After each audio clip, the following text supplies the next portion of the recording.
Shalom, shalom. First and foremost, I want to give all the praises, glory, and honor to Yahweh, Bahasham, Yahweh Shai, Bahasham Rahakwadash. Double honors to the apostles and elders of Great Millstone.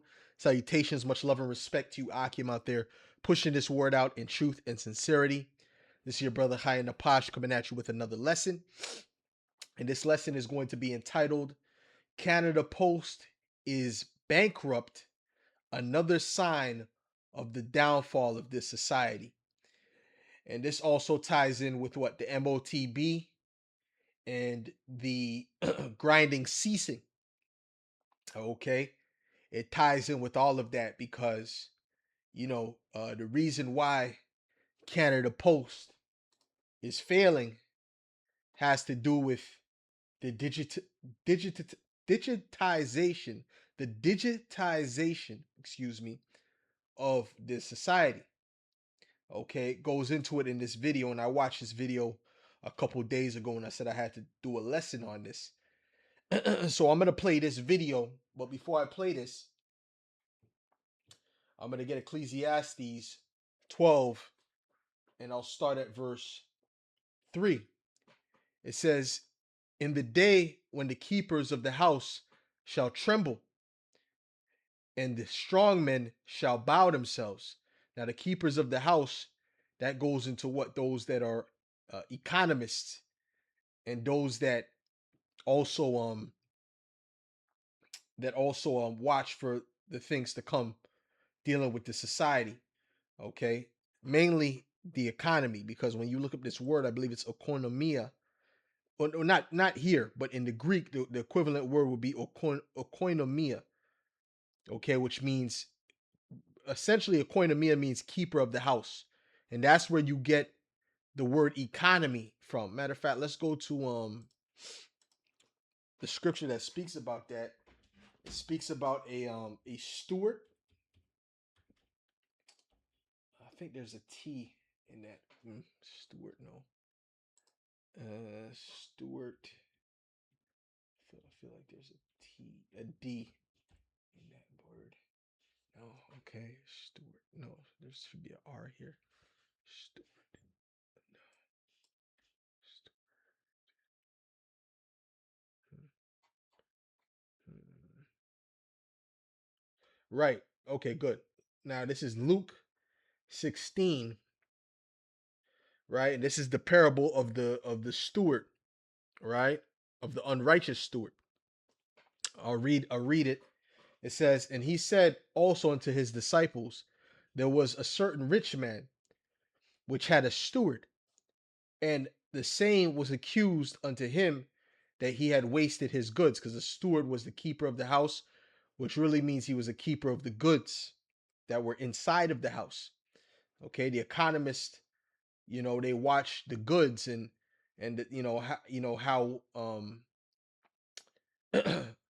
how well they're doing, how well the dollar is doing, how well the businesses are doing, so on and so forth. The housing market, okay, and they tell you, they project what's getting ready to happen. Okay, it says, "And he called him and said unto him, How is it that I hear this of thee? Give an account of thy stewardship, for thou mayest be no longer steward," right? Because instead of preserving his goods and giving him and allowing his goods to increase, right? He's was wasting his goods. Okay. It says, go to stewardship. It says oikonomia, oikonomia, and this is where you get the word economy from. Economy, okay, comes from the Greek oikonomia. And then you go to steward, the word is oikonomeo. Okay, both of these words are where excuse me, the word economy comes from these two words. All right.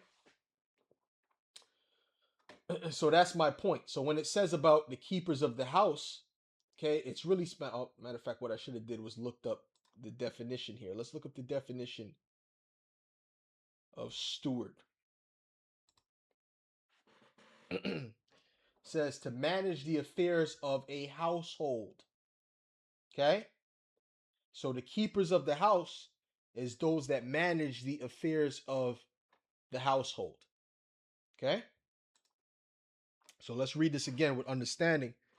It says, in the day when the keepers of the house shall tremble, the economist, and the strong men shall bow themselves, and the grinders cease because they are few, meaning that there's not going to be much work.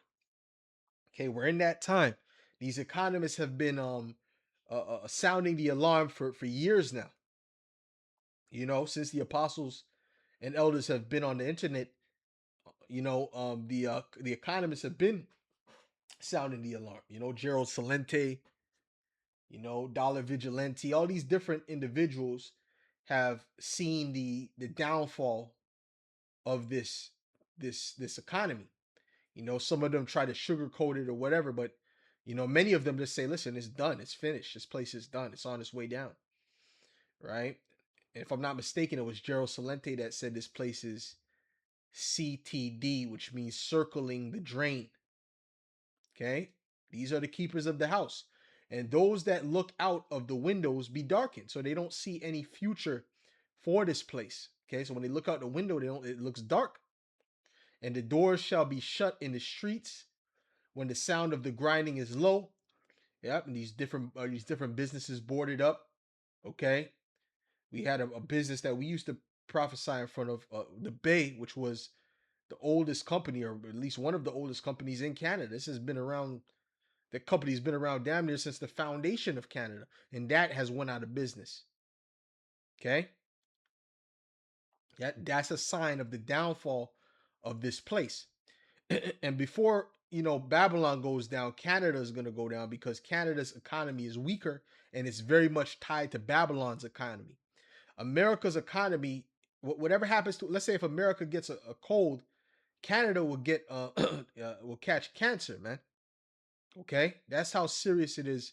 That's how tied the Canadian economy is to Babylon.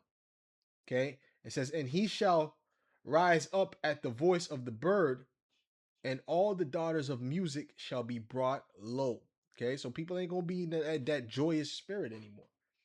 Okay, also when they shall be afraid of that which is high, and fear shall be in the way, and the almond tree shall flourish, and the grasshopper shall be a burden, and desire shall fail. Yeah, your desires, your hopes, your dreams, that's all gonna fail, because man goeth to his long home, and the mourners go about the streets.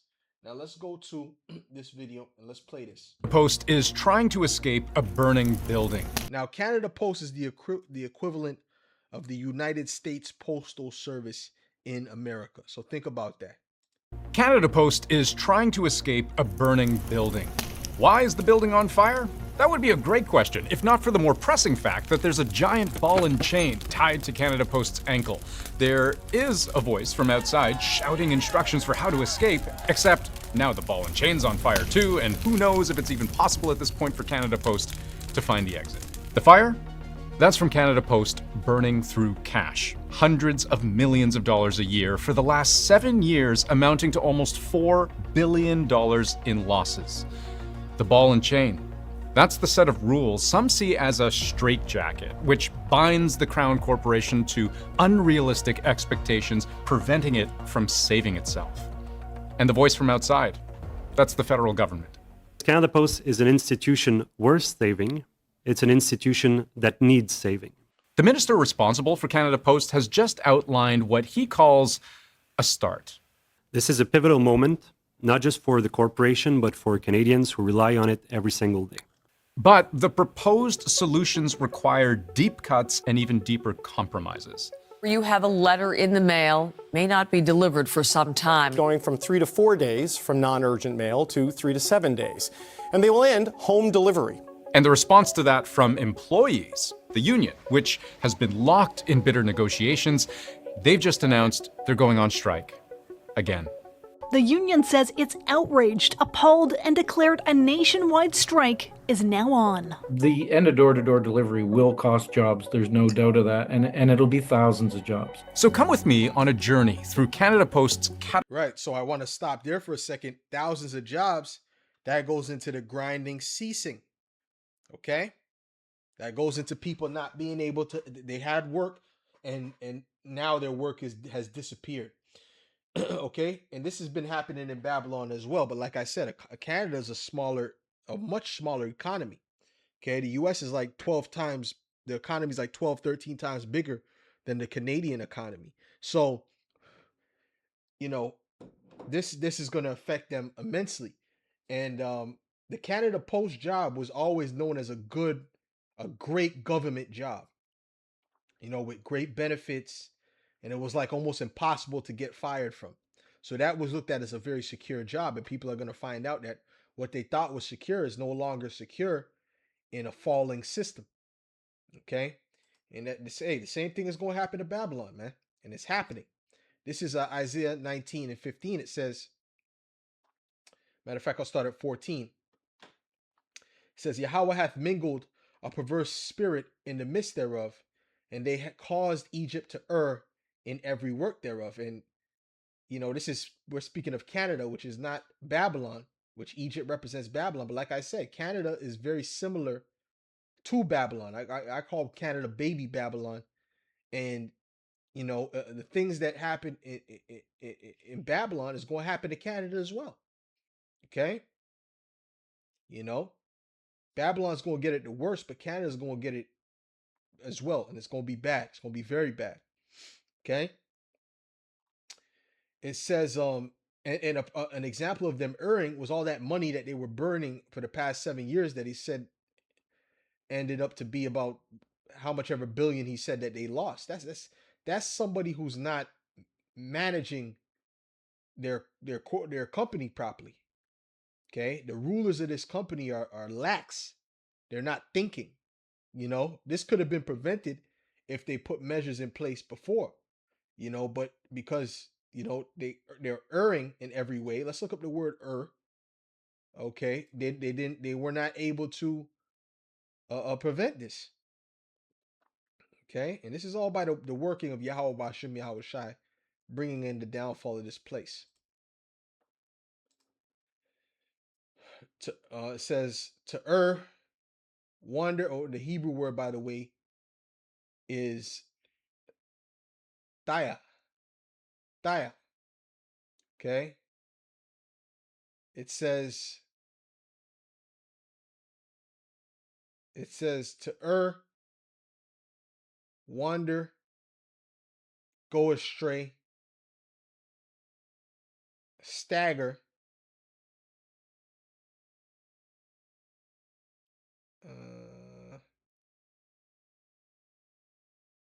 to stagger, to to wander about physically, of intoxication, of sin, wandering of the mind, right? They were not on top of the top of it because their minds was wandering and they weren't thinking straight. This is pretty much for you to let this happen after 7 years, stack up that much debt, a company lose that much money over that much years. Your mind had to be wandering. You had to not be focusing on your job. Okay. It says to be made to wander about, be made to stagger. Right. There's no real leadership in this kingdom. Okay. All right. That's the point, man. That's the point. Misled. Yeah. Because there's no true leadership in this kingdom. I mean, the SAQ, which is the national, the provincial liquor board, which has the monopoly on alcohol in this wicked kingdom. They said they're gonna fight against the American. We're not selling American alcohol anymore. So these dummies, what they did was all the American bottles that they already bought, right? Like the Jack Daniels and these different American alcohol bottles, they already bought it, right? It's already bought. The America already benefited from them purchasing it, right? This was going back to the time of the tariffs that Trump put on. So what they said was, we're not going to sell this anymore. So they took off all of the American bottles off of the shelves, right? And Remember, mind you, they already bought the bottles, so they took them off the shelves and said we're not selling it no more. Now there's arguments of what they're gonna do with the bottles because they have all this inventory that they're not selling, right? So they said, oh, we're just gonna donate it. How stupid is that? How much? And I don't know how much millions of dollars that they wasted by not selling those bottles, which is a waste of money, a waste of goods. Okay. You're going to just give it away, and that's supposed to hurt the Americans? How's that going to hurt them? If you already bought it, what you do is you stop buying it, okay? You stop buying it from them, and you sell what you have left. And then you don't buy it anymore. That's just common sense. But like I said, there's no true leadership in this kingdom, okay? And so anyways, yeah, so Egypt, right, is erring, right, in every way thereof. Let's read that again. It said, Yahweh hath mingled a perverse spirit in the midst thereof, and they have caused Egypt to err in every work thereof, as a drunken man staggereth in his vomit. Neither shall there be any work for Egypt which the head or tail, branch or rush may do. And you in these other countries like China and these different places, they're actually moving wiser with their governance, okay, than Babylon in the West. When you look at it, and a lot of these things are orchestrated, by the hidden hands. But regardless of the fact, it shows to the people in a great incompetence. All right, so let's play a little bit more.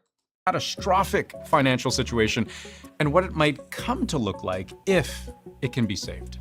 Canada Post is effectively insolvent, and it is facing an existential crisis.